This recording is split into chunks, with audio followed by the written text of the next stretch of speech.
The Obama administration has suggested over the weekend that it's willing to talk directly to North Korea. So is Washington moving again down the road of appeasement? Editorial page editor Paul Gigot is staying with me now. Paul, two pieces of news out of the weekend. This kind of pseudo-offer, tentative offer of direct talks, and also an offer maybe to cut back on our ballistic missile deployments. Yeah. What do you make of these developments? Well, first of all, I don't much like them. I think the timing was bad. I don't think that it was a good idea. But I would say this on behalf of John Kerry's offer. They were contingent. In other words, they weren't simply, oh, we'll pull Let's back. have talks now. Right. They were, if you show some goodwill, and you show you're willing to turn to talk about dismantling your nuclear program and show some evidence of that, then we can have some talks. And that's still not good, because I think that the North Koreans are ultimately doing all this in order to get back to the bargaining table and get concessions, particularly financial concessions. It was interesting, too, to see Secretary Kerry in Beijing sharing high-level intelligence information about what we know about the North's program with China. It almost seemed as if he was not necessarily deferring to China, but in many ways it looked like we needed China's permission to move forward. I mean, what do you make of that relationship? Look, the administration, I mean, it's reasonable to try to get China to help. They have the most leverage over North Korea. There is a new government in Beijing. There's a new leadership. So now is a moment where you could and should, I think, ask the Chinese if they're beginning to rethink their allegiance to their client state of North Korea.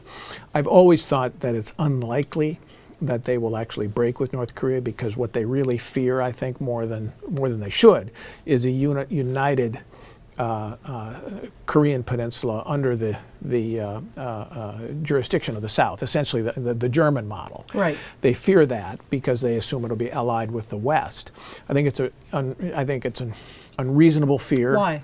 Because the North is basically, I think, more threatening to China's own interests and stability because of its nuclear threats than is a unified peninsula. And South Korea is not about to pose a military threat to China, where North Korea could, in fact, if it keeps up with this nuclear program, end up with a nuclearized South Korea, a nuclearized Japan, and a bulked up U.S. presence in the Pacific. And that isn't what China wants. You know, if you were sitting in Tokyo and you saw Secretary Kerry's comments, this contingent offer of bilateral talks between the North and the United States, you'd be nervous. As Prime Minister Abe, yeah, exactly. How does that make you feel? I think you'd be nervous. And the other thing I didn't like about John Kerry's trip was that Japan was the final leg of it.